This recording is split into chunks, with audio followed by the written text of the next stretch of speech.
नमस्ते बच्चों, कैसे हैं आप लोग। आशा करते हैं कि बहुत अच्छे होंगे। इस वीडियो में हम लोग पढ़ेंगे कक्षा 9वीं की प्रश्नावली 1.2 को, जिसमें क्वेश्चन नंबर 2 तक बात कर चुके हैं। इसमें हम लोग क्वेश्चन नंबर 3 से देखेंगे। कहता है, दिखाइए कि संख्या रेखा पर √5 को किस प्रकार निरूपित किया जा सकता है। तो इस प्रश्न को हमें हल करने के लिए पाइथागोरस प्रमेय का प्रयोग करना है। तो पाइथागोरस प्रमेय होता है कर्ण स्क्वायर बराबर लंब स्क्वायर प्लस आधार स्क्वायर होता है। यानी कर्ण भुजा का स्क्वायर करके स्क्वायर अन्य दो भुजाओं का स्क्वायर के योगफल के बराबर होता है। यहाँ पे आप एक समकोण त्रिभुज देख रहे हैं। यहाँ पे ये जो भुजा है ए बी, इसको लंब कहना है, बी सी है आधार है, और ए सी जो है वह कर्ण है। इसमें हम कर्ण भुजा का स्क्वायर करते हैं और ये अन्य दो भुजा लंब और आधार का स्क्वायर करके जोड़ देते हैं, तो ये तीसरी भुजा कर्ण के बराबर हो जाता है। तो इसीलिए इस क्वेश्चन को हल करने के लिए हमें पाइथागोरस प्रमेय का प्रयोग करना है। तो चलिए यहाँ पे हम लोग सबसे पहले इसे कुछ पाइथागोरस थ्योरम पे अंकों को रख के उसे मान निकालते हैं। फिर हम लोग एक संख्या रेखा बनाएंगे और उस पे √5 को दर्शाएंगे। तो यहाँ पर है AC स्क्वायर बराबर AB square plus BC square. तो आप यहाँ देखें कि AB के स्थान पे हम अगर 1 ले लेते हैं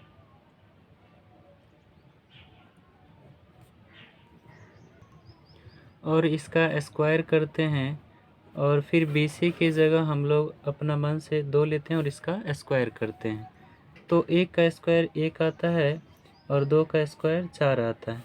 जब इसे हम ऐड करते हैं तो 5 आता है। इस प्रकार आप यहाँ पे देखें AC स्क्वायर लिखते आएंगे, और जब यहाँ पे AC स्क्वायर बराबर 5 आता है और AC बराबर क्या हो जाएगा, जब स्क्वायर इधर से हटेगा तो इधर रूट लग जाएगा।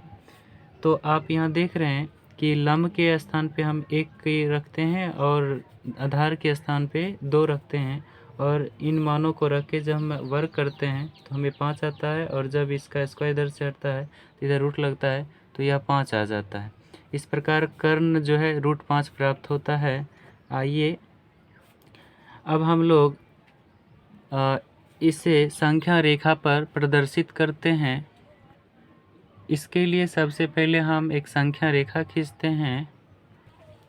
तो हम एक संख्या रेखा खींच लिए हैं, और इस संख्या रेखा को एक कंपास की सहायता से बराबर भागों में हम 1 इकाई लेकर विभाजित करते हैं। तो चलिए आप इसे देखिए। इसे सबसे पहले संख्या रेखा पर एक बिंदु लीजिए जिसका नाम 0 है। इसके लेफ्ट साइड इस प्रकार से हम 1 इकाई लेकर बढ़ा सकते हैं। ऐसे ही हम लोग राइट साइड में भी 1 इकाई लेकर इस संख्या रेखा पर विभाजित करते हैं। तो अब ये जानते हैं कि 0 से लेफ्ट साइड की जो भी संख्या होती है वो ऋणात्मक में होती है और इधर धनात्मक में होती है। तो इसे हम लोग लिख लेते हैं -1 -2 1 2 3 4।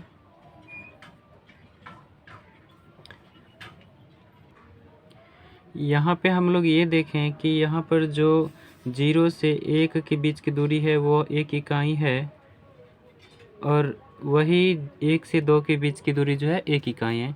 तो हम क्या करेंगे, यह आधार को हम लोग 2 माने थे, इसीलिए इसको कहेंगे 2 इकाई लेते हैं। 1 इकाई और 1 इकाई मिलकर 2 इकाई हो जाएगा। तो आपको क्या करना है, इसके बाद ये 2 पर एक लंब खींचना है। तो चलिए हम लोग एक लंब खींचते हैं 2 पे, और फिर करना क्या है कि इस पे 1 इकाई दूरी लेकर उस और काटना है हमें इस लंब पर। तो 1 इकाई दूरी हमने मेज़र कर लिया है, और इसे 2 पे रख के आप लंब को लंब पे एक बिंदु लीजिए। इस तरह से ये दूरी जो है 1 इकाई है, इसे लिख सकते हैं 1 इकाई। और यहाँ से यहाँ तक जो दूरी है वह 2 इकाई है। 1 इकाई, सबके बीच की दूरी 1 इकाई है, बराबर है, इसीलिए ये आधार लिए थे 2, इसीलिए इसको 2 इकाई कहना है, 1 इकाई का है। अब क्या करना है आपको, यहाँ 0 से और यहाँ पे इसको मिला लेना है।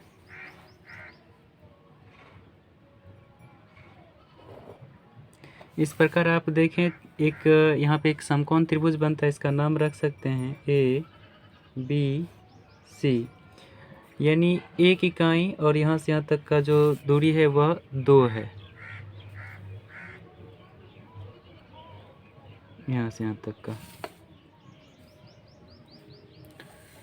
तो हम लोग ये देखें कि जब हम इसको हल किए थे तो हमें √5 आया था कर्ण का मान, तो यहाँ पे आप √5 को लिख सकते हैं। अब करना क्या है, कंपास की मदद से AB की दूरी को हम माप लेंगे और इसे संख्या रेखा पर इस प्रकार बढ़ाते आएंगे यहाँ से,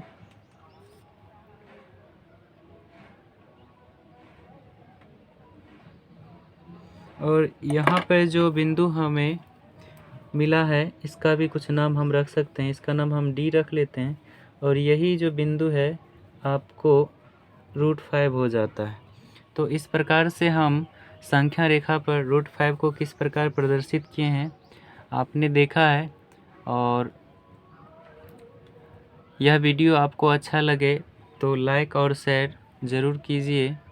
आगे हम लोग मिलते हैं नेक्स्ट वीडियो में, तब तक अपना और अपनों का ख्याल रखिए और पढ़ाई बहुत अच्छे तरीके से करते रहिए। बहुत बहुत धन्यवाद।